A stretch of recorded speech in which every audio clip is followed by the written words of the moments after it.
Eu quero compartilhar uma palavra com vocês que Deus colocou muito forte no meu coração na virada do ano. Eu gastei aqui uns 15 a 20 minutos para tentar passar um pouco daquilo que estava, no meu coração, no culto de passagem do ano. E entendi que Deus estava colocando diante de nós um trilho profético.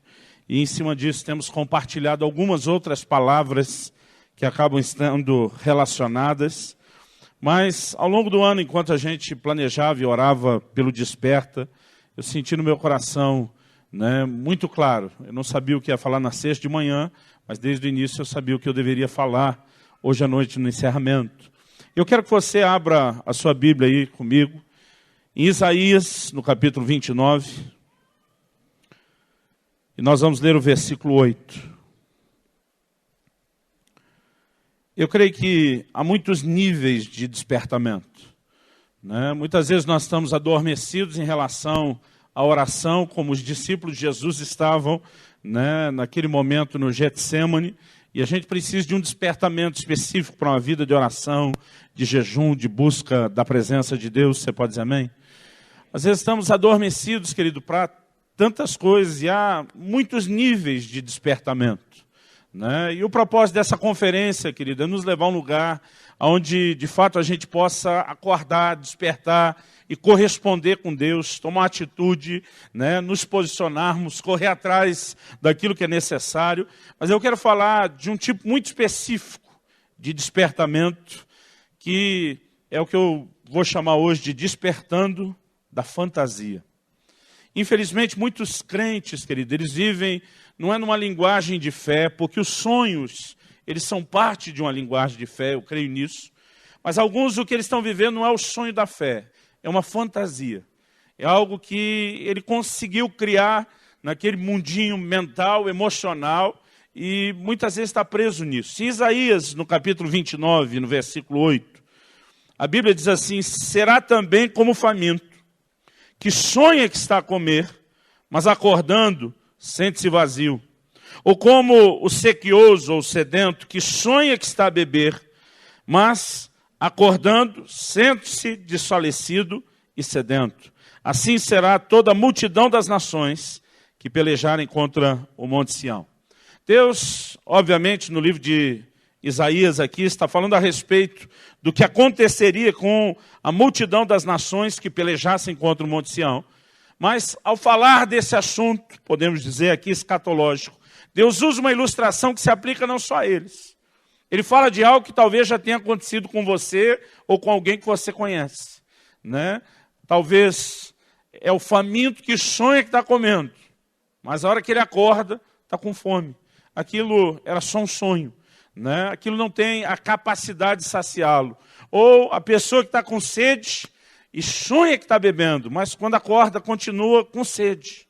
E eu acredito, querido, que há um tipo de, assim como esse sonho de fantasia, onde muitas vezes nós estamos vivendo. A gente se imagina fazendo algo para Deus que a gente nunca faz. A gente se imagina buscando a Deus de uma forma que a gente acaba nunca buscando. A gente fica esperando que algumas coisas aconteçam por si, quando entra ano, sai ano, e a coisa nunca acontece de verdade. E volta e meia, querido, nós estamos alternando entre esse estágio de dormência, de sonolência, onde a gente sonha que as coisas em Deus estão ou vão ficar muito boas, mas de repente nós somos acordados, despertados pela realidade de que nada disso aconteceu, de que nada disso ainda se materializou, se cumpriu. E, no entanto, querido, eu consigo ver alguns crentes, ano após ano, eles conseguem desejar uns aos outros aquele tradicional Feliz Ano Novo, e normalmente com aquela atitude interior, dessa vez vai, esse ano vai. Eu lembro de um amigo que a cada ano ele dizia: nesse próximo 12 de junho eu vou estar namorando.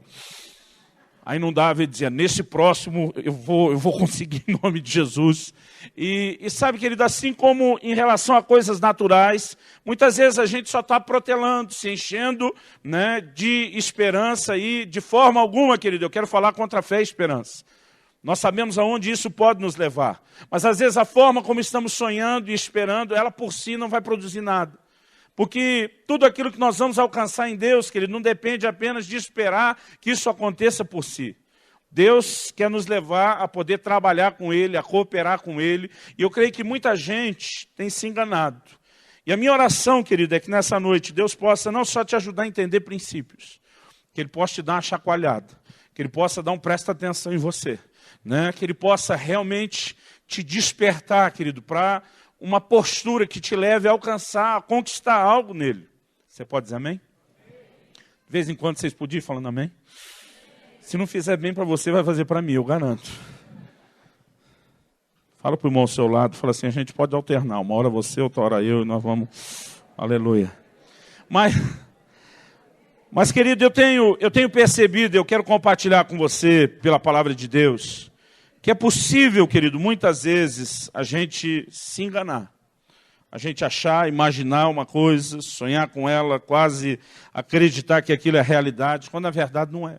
E muitos de nós estamos assim, sonhando que estamos comendo e ainda estamos com fome. Sonhando que estamos bebendo e ainda estamos com sede. E eu creio, querido, que o que Deus quer não é te despertar do sonho, né, dessa fantasia, para dizer, olha, não é só isso, acorda, você não chegou a lugar nenhum. Na verdade, eu creio que Deus quer nos despertar para que a gente, de fato, possa ter uma postura que vai nos levar a esse lugar de realmente construir algo em Deus, de realmente alcançar algo no Senhor. Eu me lembro, querido, que a gente ficava assim, né, a moçada toda com quem caminhávamos junto, a gente ficava o tempo todo esperando pelos retiros, pelos eventos, pelos congressos, pelas conferências, que a gente imaginava, agora nós vamos ganhar um gás, agora, né, nós vamos conseguir um pouquinho mais. E, no entanto, querido, eu olho para a vida de muitas pessoas que desde aquela época não chegaram a lugar nenhum. O interessante é que eles não conseguiam nem reconhecer que não estavam chegando a lugar nenhum. Porque o tempo todo eles estavam sonhando, estavam comendo, mas com fome.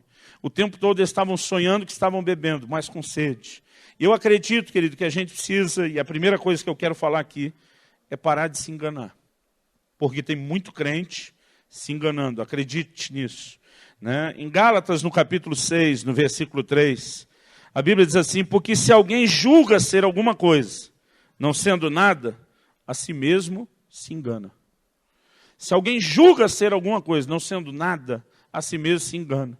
E às vezes, querido, a gente consegue acreditar numa espiritualidade que nós ainda não temos, né? Num lugar que nós ainda não chegamos, não alcançamos em Deus, não construímos, e estamos nos enganando a respeito disso. Nos enganando a respeito de se estamos agradando a Deus, nos enganando a respeito de se alcançamos ou não o lugar que Deus tem para nós. Há um destino profético, querido, estabelecido para cada um de nós. Você vive e existe com um propósito a ser alcançado, a ser experimentado, e você precisa chegar nesse lugar de poder entender o que Deus tem para a sua vida e dizer, eu estou vivendo para isso. Você pode dizer amém? Agora a Bíblia diz em Tiago, no capítulo 1, no versículo 22, que aquele que ouve a palavra, mas não pratica, ele engana-se a si mesmo. Se você parar para pensar no que significa isso, uma pessoa que está se enganando, né? Ele ouve a palavra, ele sabe o que tem que fazer, mas ele não faz. No entanto, ele não para de ouvir. Não é alguém que não faz porque desistiu de Deus. Não é alguém que não faz porque não quer.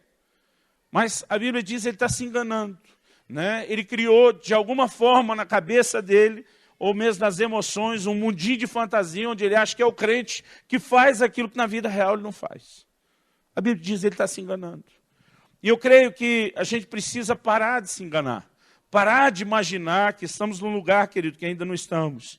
Eu tenho visto na Bíblia um princípio interessante, que é chamado pela palavra de Deus do cair em si.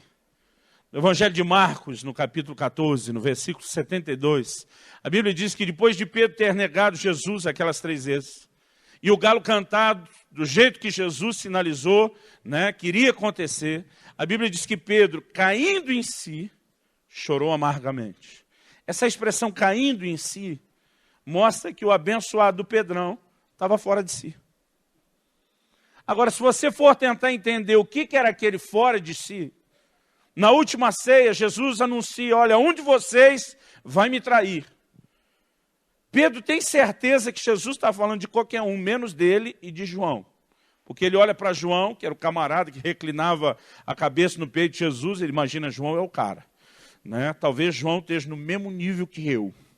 E aí ele olha para João e diz, pergunta quem é. Tipo assim, eu boto a mão no fogo por mim, por você, por mais ninguém. E aí, quando Jesus